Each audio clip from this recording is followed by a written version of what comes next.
পুরো পৃথিবীর গণমাধ্যমে আওয়াজ ওঠে, ইরান কি তবে মাটির নিচে পারমাণবিক পরীক্ষা চালালো? আন্তর্জাতিক গণমাধ্যমগুলো এটা নিয়ে গবেষণা শুরু করে দেয়, এটা নিয়ে স্পেশাল তারা তথ্য প্রচার করে।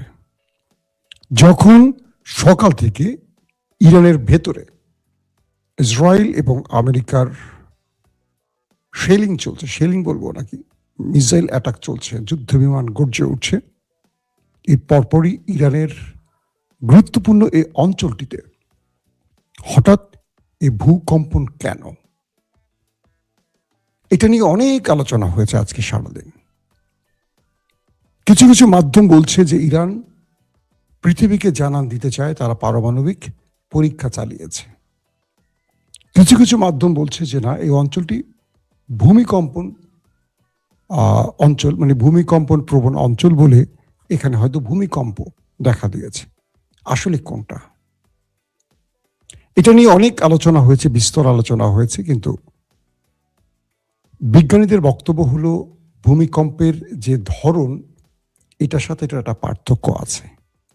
এটা মাটির 10 কিলোমিটার গভীরে পর্যন্ত এই কম্পনটা অনুভূত হয়েছে বা কম্পনটা সৃষ্টি হয়েছে। পাশাপাশি ইস্পাহান অঞ্চল হওয়ায়, কারণ এখানে ইরানের পারমাণবিক প্রকল্প বা ইউরেনিয়াম সমৃদ্ধকরণের একটা ব্যাপার মার্কিন গবেষণায় উঠে এসছে।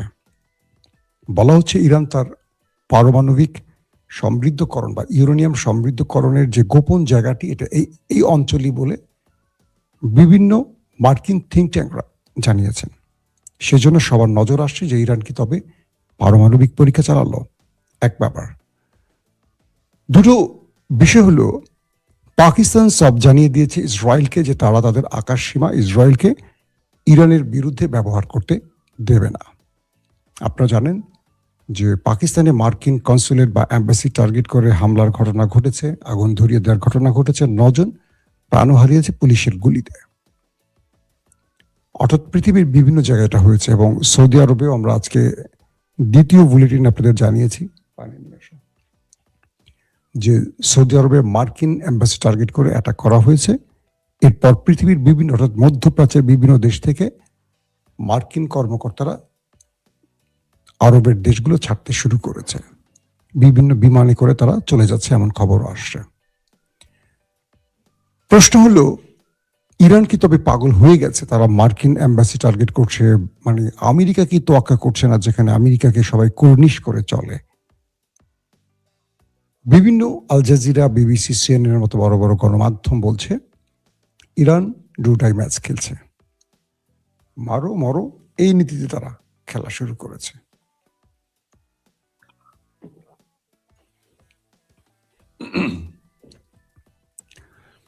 সর্বশেষ যে তথ্যগুলো পেলাম, সেই তথ্য বলছে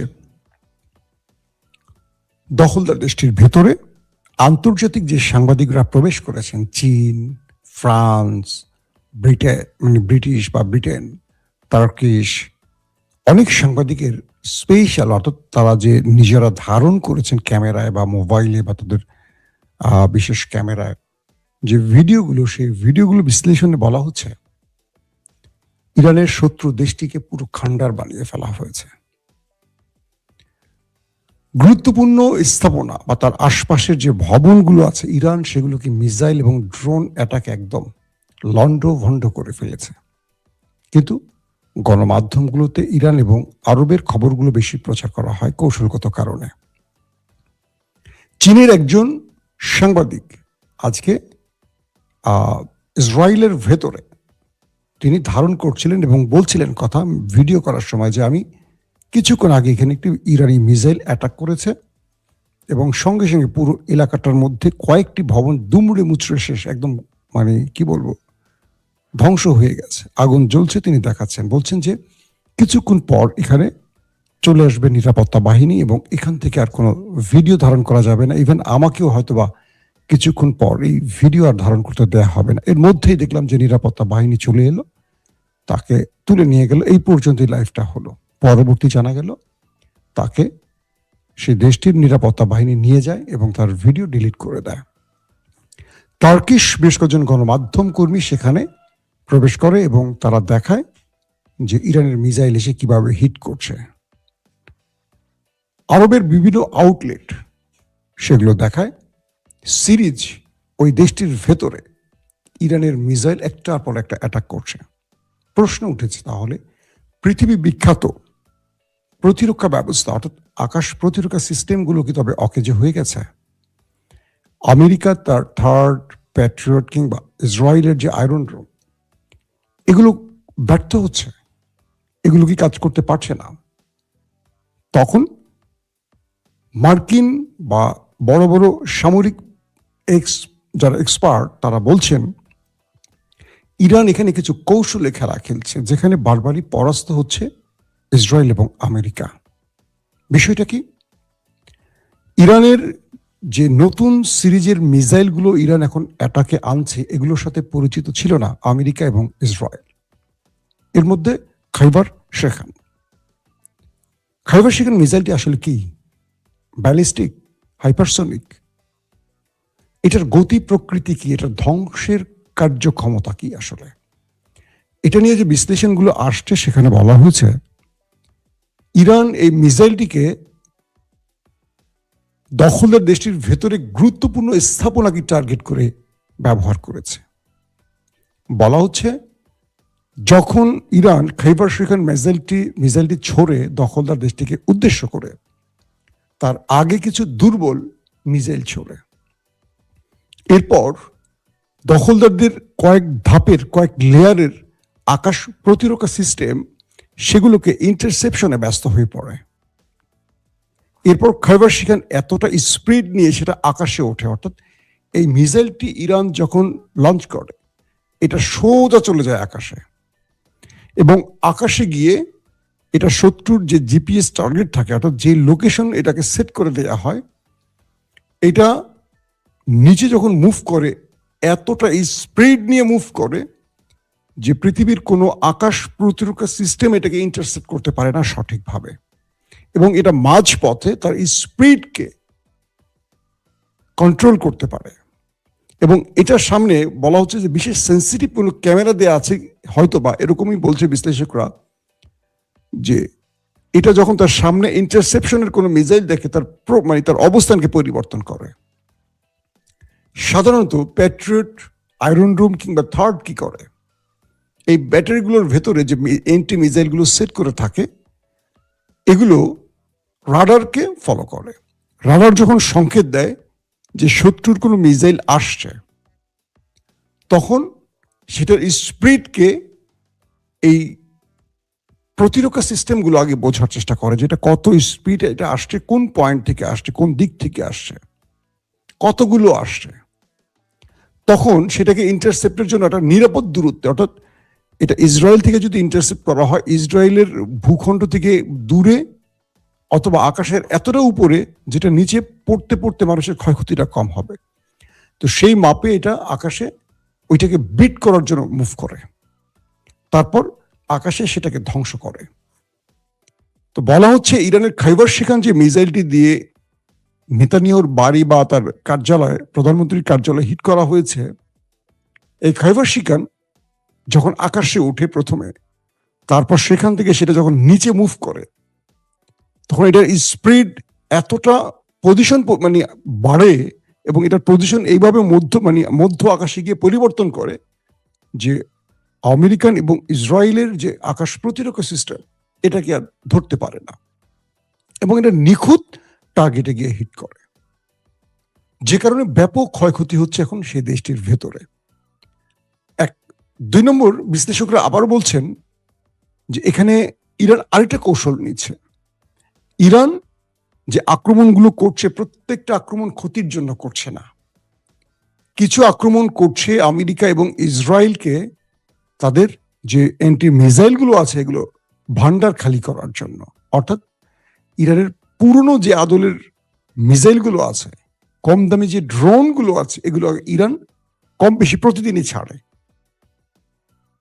ইরান জানে এগুলো হয়তো বা ক্ষতি করলে এটা বোনাস, না ক্ষতি করতে পারলে ভ্যালুলেস। তো যখন এই মিসাইলগুলো ইরান মারে, তখন এই ইন্টারসেপশনের পজিশনে এসে বা এই ব্যাটারিগুলো 3টা 4টা 5টা 10টা পর্যন্ত মিসাইল ছোড়ে। আজকে লেটেস্ট একটা খবর দেখলাম একটা ইন্টারন্যাশনাল গণমাধ্যমে, যে ইরানের একটা খাইবার শেখান মিসাইলকে টার্গেট করতে 10টা মিসাইল মেরেছে ইসরায়েল, 10টা। এই 10টাকে ফাঁকি দিয়ে সেটা হিট করেছে দখলদার দেশের ভেতরে। কল্পনা করতে পারেন যে ইরান কি খেলাগুলো দেখাচ্ছে। ট্রাম্পের কপালে ভাঁজ পড়ে গেছে যে ইরানের মিসাইল জগতে বা ইরান মিসাইল নিয়ে আসলে কি গবেষণা করে কি দেখাচ্ছে বিশ্বকে। এখন বলা হচ্ছে এই মিসাইলগুলো শুধু তৃতীয় প্রজন্ম বলছে, এখনো পঞ্চম ষষ্ঠ প্রজন্ম ইরান ওপেন করে না। ইরান বুঝতেছে এই যুদ্ধটা আরো লং টাইম হবে, শত্রু আরো ব্যাপক আক্রমণ করবে। সেক্ষেত্রে শত্রুর পজিশন পরিবর্তনের জন্য বা শত্রুকে বড় রকম ধাক্কা দেবার জন্য ইরান পরবর্তী আরো ভয়ঙ্কর মিসাইলগুলোকে ওপেন করবে। এবং আজকে আইআরজিসি বা ইরানের পররাষ্ট্র মন্ত্রী বা ইরানের যিনি আলী লারিজাদেন, যিনি কথা বলেছেন যে আমাদের এখনো সারপ্রাইজ অপেক্ষা করছে শত্রুর জন্য। মিডল ইস্ট আর একটা খবরে দেখলাম যে মোহাম্মদ বিন সালমান, সৌদি আরবের যিনি ক্রাউন প্রিন্স বা প্রধানমন্ত্রী এই মুহূর্তে, তিনি আরবের একটা বৈঠকে সবাইকে বলেছেন যে ইরানকে খেপানো যাবে না। এখানে আমার একটু নিজস্ব বিশ্লেষণ তুলে ধরি মিডল ইস্ট আয়ের সাথে, আপনাদের সাথে মিলে কিনা দেখবেন। বলা হচ্ছে সৌদির ক্রাউন প্রিন্স এইটুকু বুঝতে পেরেছেন যে ইরানকে এখন খেপালে আরবের আর পিঠের চামড়া থাকবে না। বলা হচ্ছে সৌদির ক্রাউন প্রিন্স পূর্বের জায়গা থেকে তার অবস্থান পরিবর্তন করেছেন বিগত সময়টি, যখন ইসরায়েলের প্রধানমন্ত্রী নেতানিয়াহু গ্রেটার ইসরায়েলের ম্যাপ প্রদর্শন করেছেন, তখন থেকে গোপনে ইরানের সাথে মোহাম্মদ বিন সালমানের একটা সখ্যতা তৈরি হয়। এটা আমরাও বলেছিলাম, কিন্তু বিট্রয়টা করে আরব আমিরাতের মোহাম্মদ বিন জায়েদ। এবং দেখবেন যে সর্বাধিক আক্রমণ হচ্ছে কিন্তু দুবাইতে, মানে আরব আমিরাতে এবং বাহরাইনে। সৌদি আরবে কিন্তু মার্কিন স্থাপনাকে টার্গেট করছে, কিন্তু বেসামরিক জায়গাগুলোতে ইরান অ্যাটাক করছে না। এক, আর আরামকোতে, মানে সৌদির যে সবচেয়ে বড় তেল শোধনাগার আরামকো, সেখানে যে আক্রমণটা করেছে ইরান এটা দায় স্বীকার করেনি। ধারণা করা হচ্ছে এটা মোসাদকে দিয়ে করানো হয়েছে। এবং কিছু আউটলেট বলছে আরব রাষ্ট্রের মধ্যে বড় রকম প্রাইভেট পজিশনে, মানে পাবলিক যেখানে, মানে আরবের জনগণ যেখানে থাকে আবাসন বা তাদের নিজস্ব আরবিয়ানদের যে স্থানগুলো, সেখানে বড় কোনো ম্যাচাকার করতে পারে মোসাদ, করে এটার দায় পুরো ইরানকে চাপিয়ে দিয়ে আরবকে খেপিয়ে তুলতে চায় ইরানের বিরুদ্ধে। তো এখানে ইরানও সতর্ক আছে এবং ইরান কোন কোন আক্রমণ করছে কোনটা করছে না সেটা সঙ্গে সঙ্গে তারা প্রকাশ করছে। এখন আমরা সৌদি আরবে বড় ধ্বংস হলেই খুশি হই, এটা যেন না হয় আমাদের মধ্যে। কারণ আপনারা দেখেছেন যে কুয়েতে 3টি মার্কিন F-15 যুদ্ধ বিমান ধ্বংসের পর পাইলটকে কিভাবে উত্তম মাধ্যম দিয়েছিল কাতারিরা। তার মানে ওরা আমাদের মতো, আমাদের সরকার হয়তো আমেরিকার বিরুদ্ধে ভয় কিছু বলতে পারে না, কারণ আমেরিকায় তো সরকার বসায় ওঠায় নামায়, তাই তো। আমাদের সরকাররা বিরোধী দলে থাকলে অনেক বড় কথা বলেন, একদম সব ভারত আমেরিকার বিরুদ্ধে, নয় দিল্লি, নয় পিন্ডি, নয় এই নয় সেই ক্ষমতায় বসেই তার আগে দিল্লিকে সালাম করতে যায়, দিল্লির ইচ্ছা মতো চলে। এটাই আমাদের দেশের এই পরিবারতান্ত্রিক দলগুলো যারা পেছন থেকে ক্ষমতায় বসতে চায়। আমি জানি আগামীতে কি হবে। তো এখন বিষয়টা তৈরি হলো যে সৌদি আরব আর তার মিত্র আরব দেশগুলোকে বলছে যে কোনোভাবেই ইরানের বিরুদ্ধে আমাদের কিছু করা যাবে না, ওদেরকে উস্কে দেওয়া যাবে না। কেন যেন মনে হচ্ছে ইরান আরবের কিছু দেশের সাথে যোগ সাজস করে হিটগুলো করছে। কিরকম? কয়েকটা বিষয় খেয়াল করেন। মার্কিন সেনারা, মার্কিন গোয়েন্দারা, মোসাদ এজেন্টরা, মানে ইসরায়েলের সেনারা, ইসরায়েলের ব্যবসায়ীরা কখন কোথায় অবস্থান করছে, ইরান এত নিখুঁত তথ্য পাচ্ছে কোথায়।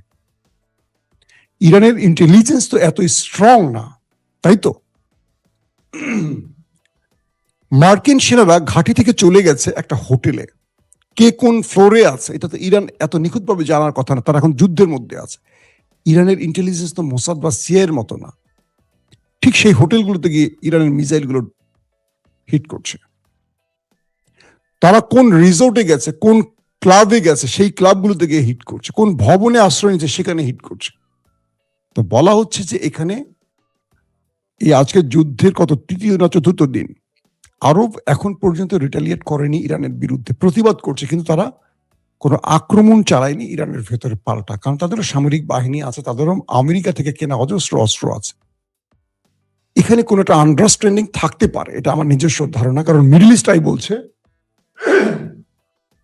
যে সৌদি আরবের ক্রাউন প্রিন্স মোহাম্মদ বিন সালমান বাকি মুসলিম দেশগুলোকে বলছে ইরানকে খেপানো যাবে না, কারণ তারা বুঝে গেছে যে আমেরিকা ইসরায়েলকে বাঁচাতেই ব্যস্ত আর নিজেকে বাঁচাতেই ব্যস্ত। তারা এই যে পেট্রো ডলার দিয়ে ট্রিলিয়ন ট্রিলিয়ন ডলারগুলো নিয়েছে আরব দেশগুলো থেকে, বিনিময় তারা আরবকে কোনো রক্ষায় কাজ করে না, বরং তাদের প্রতিরক্ষা সিস্টেম বা এন্টি মিসাইলগুলো নিয়ে ইসরায়েলকে দিচ্ছে। এখন আমেরিকা এখন বলেন, সৌদি আরব বলেন, সৌদি আরবের ভেতরে মার্কিন দূতাবাসে পর্যন্ত ইরান হিট করেছে। তার মানে প্রতিরক্ষা ব্যবস্থা ভেঙে পড়েছে। মার্কিনীদের যে গর্ব আকাশ প্রতিরক্ষা নিয়ে, এই সিস্টেম এক প্রকার অকেজ হয়ে গেছে। ইরান এখন যেভাবে আক্রমণ করছে, আবার দেখেন ইসরায়েল আমেরিকা যখন ইরানে অ্যাটাক করছে তখনও সিস্টেম লস হচ্ছে, অর্থাৎ টেকনোলজির খেলাটা এখন খুবই স্ট্রংলি চলছে। ইলেকট্রনিক্স ওয়ারফেয়ার এখন কোন লেভেলে পৌঁছে গেছে কল্পনা করা যাচ্ছে না। আমেরিকা যাদেরকে নিয়ে গর্ব করছে যে আমার দেশে একটা পাখি ঢুকতে পারবে না, সেখানে ইরানের ড্রোন ঢুকে হিট করে চলে আসতেছে। তার মানে ইসরায়েলকে এখন ব্যতিব্যস্ত করছে বা ইসরায়েলের ব্যাটারি খালি করছে, তাদের প্রতিরক্ষার সকল মিসাইল এন্ট্রি মিসাইল গুলোকে ইন্টারসেপ্টের সকল ব্যবস্থাকে আগে শেষ করতে চাচ্ছে ইরান, তারপর ইরান মূল খেলা শুরু করবে।